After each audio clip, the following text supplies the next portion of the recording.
Pues buenos días a todos. En primer lugar, dar las gracias a la Organización de Guía Salud por invitarme a hablar de este tema.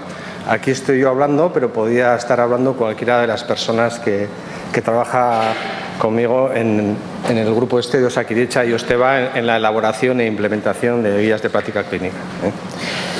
Bien, en primer lugar pondré los conflictos de interés que puedo tener en relación con el tema este de las guías de práctica clínica. Yo pertenezco a un grupo de investigación que se ha creado en el País Vasco en un instituto de cronicidad, que es el grupo Cronigune.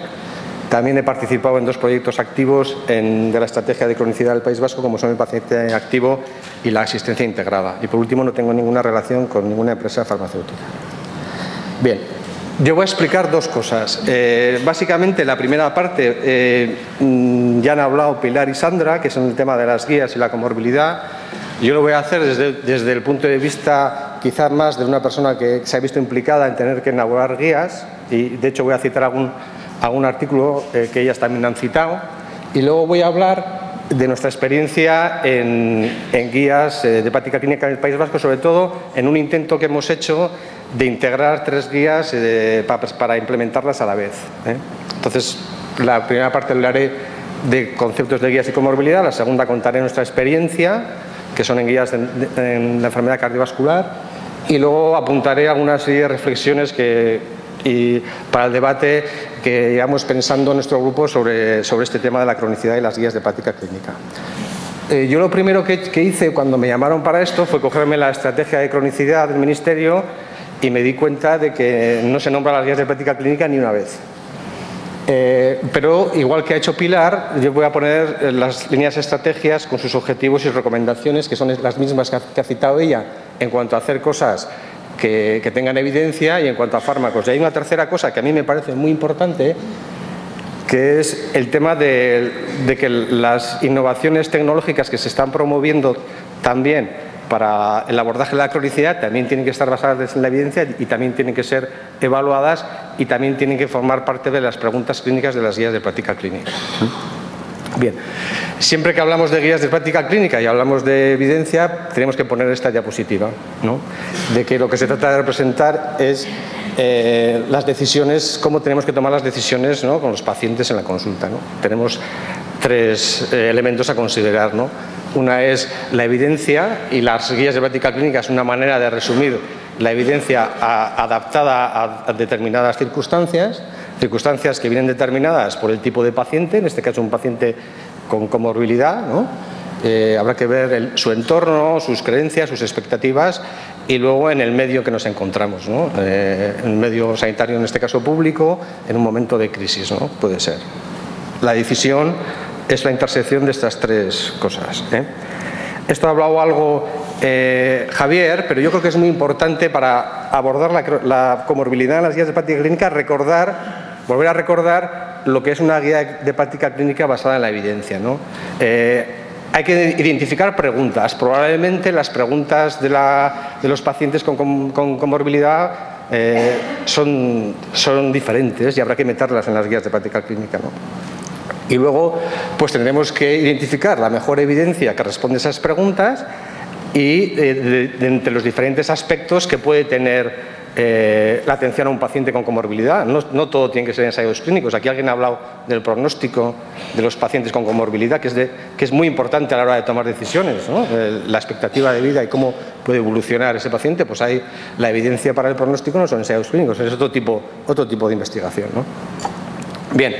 Y luego, muy importante, aunque la mayoría de las guías, como veremos, son individuales, abarcan una sola enfermedad, un solo proceso, las personas, o sea, los profesionales que atendemos a los pacientes tenemos mucha experiencia y eso somos capaces de integrarlo en un plan, aunque sea difícil para un paciente. Yo creo que el sentido común también es muy importante para esto. Bien, porque no es lo mismo las preguntas que puede plantear este caso. Este es un paciente de mi consulta, que podría ser el paciente que ha presentado antes Pilar perfectamente, porque es diabético EPOC, tiene claudicación intermitente y fibrilación auricular, OTA. Ya veis que en la historia clínica, ahora nosotros en el País Vasco, te aparece un triángulo que es la estratificación. Nosotros tenemos a la población estratificada, y en este caso sería un paciente que está en el vértice de la pirámide, ¿no? Una gestión de caso que se llama, ¿no? Es un poco diferente de este otro paciente que estaría en un nivel inferior y las preguntas que necesito y la evidencia para responder a este paciente son diferentes. Este es un paciente que es hipertenso y diabético y en principio no ha tenido ninguna complicación, ¿no? Es diferente uno que otro, ¿no? Bien, este es ya han hecho mención anteriormente Sandra y Pilar a esto. ¿Cómo se agrupa la comorbilidad? Sandra nos ha hablado de patrones de comorbilidad. Este es un estudio también muy reciente de uno de los mismos autores que han citado ellas anteriormente, que te dice cómo se agrupa la comorbilidad, ¿no? Veis que estas son las enfermedades muy prevalentes en atención primaria y, bien, enfermedad coronaria, hipertensión, y eso es el porcentaje de pacientes con comorbilidad. Veis que en algunas, por ejemplo, la demencia tiene mucha comorbilidad. De tal manera que pacientes que solamente tengan demencia y ninguna comorbilidad es el 5,3%. Y eso es el número de condiciones que se añaden por edad. La gente mayor tiene mucha más comorbilidad. Pues esto ya es un primer plano que nos puede ayudar. Probablemente las guías que se hagan en el futuro habrá que ver cada enfermedad cuáles son sus comorbilidades diferentes y habrá que buscar preguntas adecuadamente a cada una de esas comorbilidades o intentar ser lo más preciso en la formulación de esas preguntas. En esto de la comorbilidad, este artículo habla de dos tipos de comorbilidad que son bastante fáciles de entender, aunque algunas de aquí son un poco discutibles, ¿no? Y ponen algunos ejemplos. La comorbilidad concordante, que son aquellas enfermedades que tienen una base fisiopatológica común y que son más fáciles de abordar en las guías de práctica clínica, y la comorbilidad discordante, que probablemente son menos abordadas en las guías que hay en la actualidad, ¿no? Entonces, esto también es importante a la hora de considerar la comorbilidad. Bien, ellos, tanto Pilar como Sandra, han citado este artículo, que ese fue el primero que yo conozco que se publicó de este tema, pero es que igual que este artículo, se han publicado sucesivos artículos que lo que hacen es intentan evaluar las diferentes guías de práctica clínica a nivel internacional cómo abordan la comorbilidad. De hecho, el artículo de Boyd ya diseña un instrumento para evaluar y para hacer guías. Un instrumento que está pensado a la manera del instrumento AGRI. El instrumento AGRI es un instrumento para evaluar guías de práctica clínica y este instrumento nos dice qué cosas tiene que tener una guía para abordar la comorbilidad. Pues lo primero es que incluir preguntas, y ellos abordan tres dimensiones: gente mayor, gente con comorbilidad y que tengan las dos cosas. La calidad de la evidencia que apoya la resolución de las preguntas que tienen que ver con esto. Las recomendaciones es para una sola enfermedad, son para dos, son para tres. Y una cosa muy importante, creo yo, que es la carga del tratamiento para los pacientes y para su familia y para su entorno, ¿no? Entonces, y estas cosas también han hablado ellas a la mañana, ¿no? Beneficios del tratamiento en función del pronóstico del paciente, ¿no? Lo ha explicado Pilar a la hora de anticoagular a un paciente que probablemente el beneficio no le llega con la expectativa de vida, ¿no? Eso también nos da pista.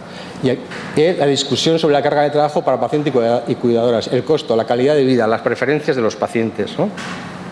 Bien. Hay otro autor que también ha citado Sandra, que hace esto mismo y añade un último ítem, que son porque todos los pacientes con comorbilidad están polimedicados, ¿no? Lo hemos visto anteriormente. Entonces, las guías también tienen que abordar esto con una serie de criterios, ¿no? Y todos estos artículos lo que hacen es ver si las guías hacen esto y en qué grado lo hacen. Estas son las guías canadienses y ya veis que hay variabilidad también en la hora de cumplir las condiciones. Menos de la mitad cumplen algunos criterios, ¿no? Por ejemplo, los que tienen que ver con la carga del tratamiento, ¿no? Bien, claro, esta es otra publicación que analiza las guías en patologías muy prevalentes y también ve lo mismo, ¿no? Que las guías abordan la comorbilidad, sobre todo de la que es la concordante, menos la discordante, y no llegan a hacer recomendaciones para más de dos patologías. Y la mayoría de las recomendaciones tienen que ver con el tratamiento farmacológico, que es lo más fácil, Bien, las guías del NICE también entran de este estudio y al igual que han puesto Pilar y Sandra, pues ellos analizan un caso de un paciente, ¿no? 78 años, postinfarto, diabético, artrosis, EPOC y depresión. La medicación, los autocuidados y los contactos, ¿no? 11 medicaciones o más, 9 consejos sobre estilos de vida y tenía razón, no sé si Sandra o Pilar la que ha dicho, el número de visitas son bastantes más que 4, ¿no? Ya veis que son 8 visitas al médico de atención primaria, al centro de atención primaria para análisis, de 4 a 6 al médico de familia y de entre 8 y 30 otro tipo de programas diferente, dependiendo en qué programas incluyamos a la paciente, ¿no? Esto es lo que luego Víctor Montori nos hablará, me imagino, de la medicina mínimamente impertinente, ¿no? Que es la que necesitamos para atender a estos pacientes, ¿no? Bien, entonces, como resumen, podemos decir que las guías que disponemos actualmente tienen una tendencia a orientarse a un solo problema y no contemplar la comorbilidad. Una cosa que ya lo decía el artículo de Llama es que el cumplimiento de las recomendaciones de varias guías en un mismo paciente pueden hacer que el paciente y su familia sean incapaces de afrontar esa carga de autocuidado, ¿no? Creo que una persona para cumplir las recomendaciones sobre la diabetes tipo 2 de larga evolución necesita más de 1 hora al día, para hacer todos los consejos y las cosas que tiene que hacer. Y eso es solamente una enfermedad. Bien, y otra cosa también que es importante es que si encima, como también se ha dicho aquí, creo que una pregunta del público, los indicadores de los contratos programa y de los contratos de gestión se basan en este tipo de guías y estamos aplicando a otros pacientes, probablemente vamos a causar más daño que beneficio a nuestros pacientes y a nuestro sistema. Esto en cuanto a la primera parte.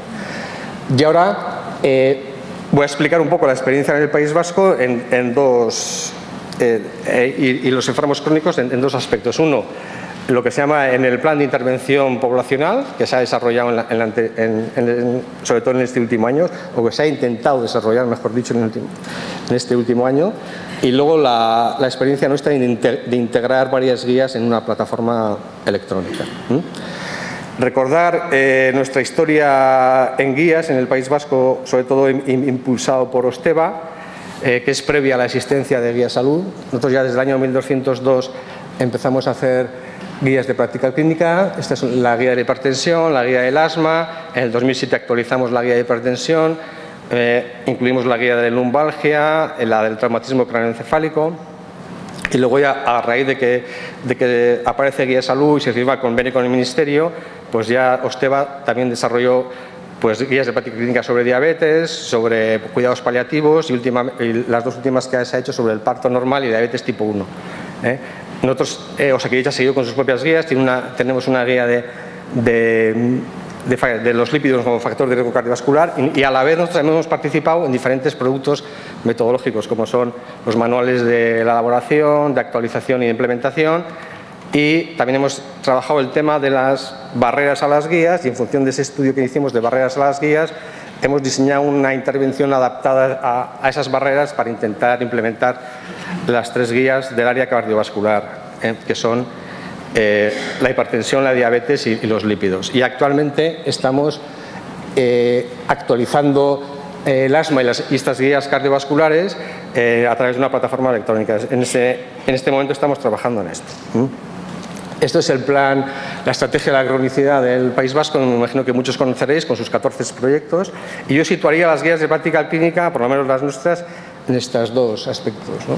El enfoque poblacional y la prevención y promoción de la salud, ¿no? Porque la cronicidad ya hemos visto que una parte son los pacientes pluripatológicos, pero se trata de prevenir que lleguen ahí o retrasar eso, ¿no? Y eso se hace sobre pacientes que sí que tienen 1 o 2 factores de riesgo y las guías también pueden ser útiles.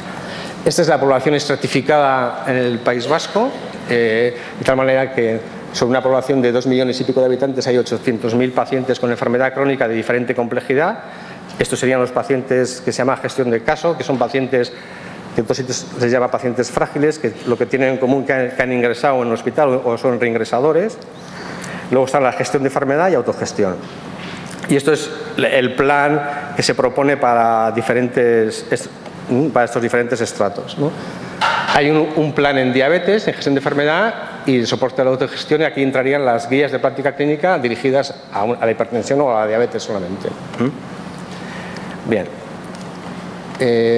En este momento el plan de intervención desarrollado al segundo estrato pues contempla la parte de la guía de diabetes.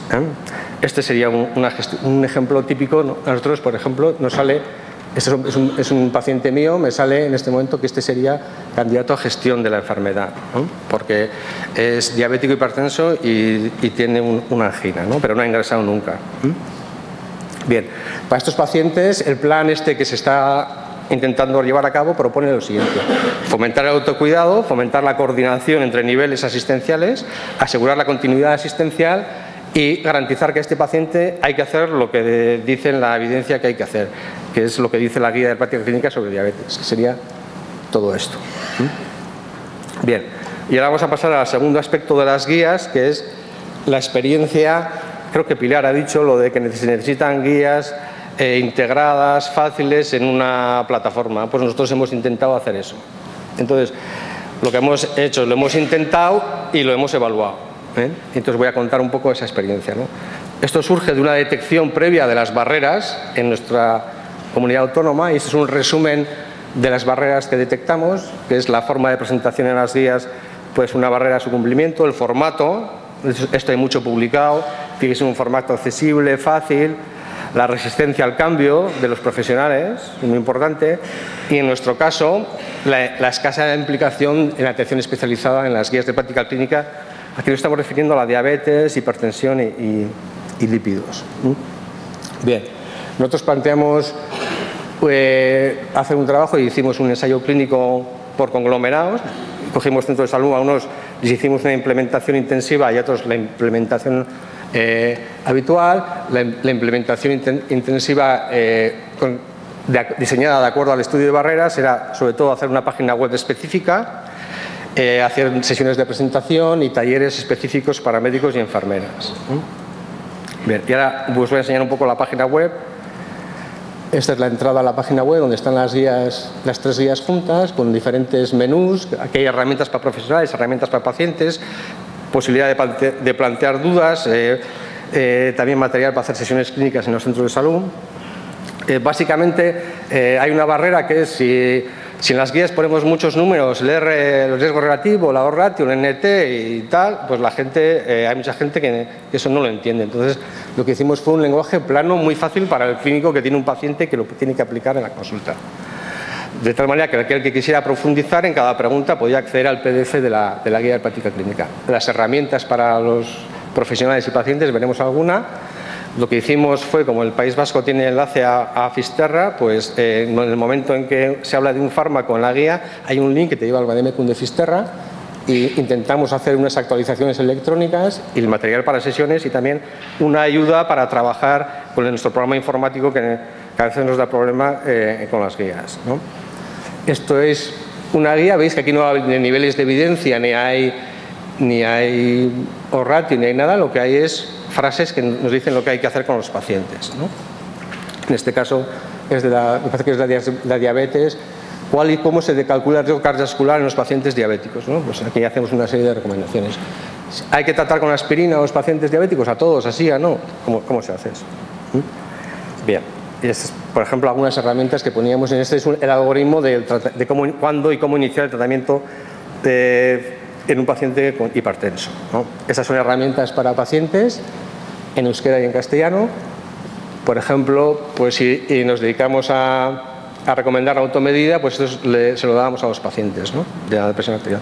Estos son unos boletines que hacíamos que tenía que ver con las diferentes actualizaciones en relación con las guías, pues lo mandábamos por PDF, los nuevos estudios que salían y qué implicaciones podían tener, ¿no? Esto es una ayuda para la prescripción de los profesionales. Si quiero mandar un antagonista de calcio, pues ya incluso con nombres comerciales, cuál tengo que mandar, a qué dosis, Y este es un material para hacer sesiones clínicas, en este caso sobre la OMPA y la MAPA. Esto es un ensayo clínico que hicimos en 2 comarcas sanitarias, en la comarca Bilbao y en la comarca del área de San Sebastián. A lo largo de un año hicimos una distribución aleatoria y hicimos el número de medidas, hicimos con toda la población, sacamos los datos de nuestro programa de historia clínica y os voy a enseñar los resultados. En la diabetes pues cambiamos pocas cosas, la solicitud de la glicada y el nivel de glicada no cambió, la analítica tampoco, la inspección del pie tampoco y la presión arterial tampoco cambió. Sí mejoró el cumplimiento del riesgo cardiovascular en los pacientes diabéticos. En los hipertensos La solicitud analítica tampoco cambió, la presión arterial se mantuvo igual, sí que mejoró la prescripción de diuréticos y el cálculo de riesgo coronario. Donde más cambio hubo es en la guía de lípidos como factor de riesgo cardiovascular, de tal manera que a los pacientes se les calculaba el riesgo coronario con más frecuencia. A la hora de poner estatinas se les hacía el riesgo coronario, porque uno de los mensajes de la guía era que había que tratar a los pacientes no en función del nivel de colesterol, sino en función del riesgo, y eso parece que se consiguió. Se disminuyó también la prescripción de estatinas en mujeres en prevención primaria, que es un caso de mal uso de las estatinas muy conocido y extendido, y no pudimos mejorar la indicación de cardiopatía isquémica con estatinas. Bueno, las razones de por qué no se pudo mejorar y por qué sí, pues las tenéis en el informe, porque son muy diversas, pero a nosotros este trabajo nos sirvió para reflexionar y para pensar que probablemente la implementación de guías con intervenciones educativas sobre profesionales probablemente son insuficientes para mejorar los resultados en los pacientes. La plataforma se usó mucho y en las evaluaciones que hicimos la gente le pareció una herramienta útil para manejarse, y lo que sí está claro es que las guías en papel no se pueden actualizar, son tremendamente costosas, ¿no? Y hay que hacerlas de otra manera, y probablemente los diseños electrónicos pues habrá que mejorarlos y puede ser una manera de hacerla. Probablemente la atención a los procesos crónicos como la diabetes y los factores de riesgo cardiovascular, si lo queremos hacer hay que hacerlo de otra manera. Hay que hacer intervenciones educativas, hay que hacer intervenciones organizacionales, hay que cambiar la manera de atender a los pacientes, implicar más a la enfermería, el especialista les tiene que ver de otra manera, hay que hacer algo ahí, más que es lo que dice la literatura, y hay que hacer actuaciones con los pacientes directas, ¿no? Las evaluaciones, a la hora de hacer la discusión de ese trabajo, a casi todos los grupos que han hecho algo parecido les sale igual, ¿no? Y cualquier cosa que hagamos en el futuro, pues habrá que evaluarla con una metodología adecuada, A lo mejor no hay que hacer un ensayo clínico como este, que es bastante complicado, pero por lo menos hay que planificar la evaluación. Y para acabar, en el conjunto de esta intervención, pensando en guías y pluripatología y nuestra experiencia, yo me atrevo a decir esto. Esto ya lo dice la estrategia de crónicos y me gusta mucho que lo diga, que es que las propias estrategias de crónicos y los cambios que propone están pendientes de evaluarse, porque muchas no tienen evidencia de que funcionan, y eso es una cosa muy importante. Probablemente los pacientes en el vértice de la pirámide va a ser complicado obtener evidencias para manejarlos, pero lo que hay que hacer es hacer investigación sobre ese tipo de pacientes, y porque si no hay investigación sobre esos pacientes difícilmente las guías lo van a poder recoger. Hay que cambiar las maneras de hacer las guías para recoger la pluripatología. Yo creo que hay bastante consenso de cómo se puede hacer. Las propuestas que presentaba antes y esa lista de preguntas, yo creo que es una buena pista y una buena manera para empezar a trabajar. Muy importante que en las guías, ¿por qué no va a haber preguntas sobre si la enfermera del caso sirve, si es mejor que un paciente se controle desde el hospital, si la telemedicina sirve o no sirve? ¿Por qué no vamos a poner esas preguntas y contestarlas con las guías? Y esto se puede hacer ya, no hace falta tener guías de pluripatología. Los indicadores de las guías de práctica clínica hay que hacerlos con sentido común, y habrá que excluir determinados grupos de pacientes de estos indicadores, ¿no? Pero lo más importante para los clínicos es que nosotros tenemos el conocimiento muchas veces y la experiencia para flexibilizar la atención a los pacientes ya aplicando las guías. Lo que comentado antes Pilar, pues de los 14 fármacos, por mucho que digan las guías, pues habrá que dejarlos en 5 o en 6, ¿no? Y eso nosotros creo que podemos tener experiencia y conocimiento para hacerlo. Muchas gracias.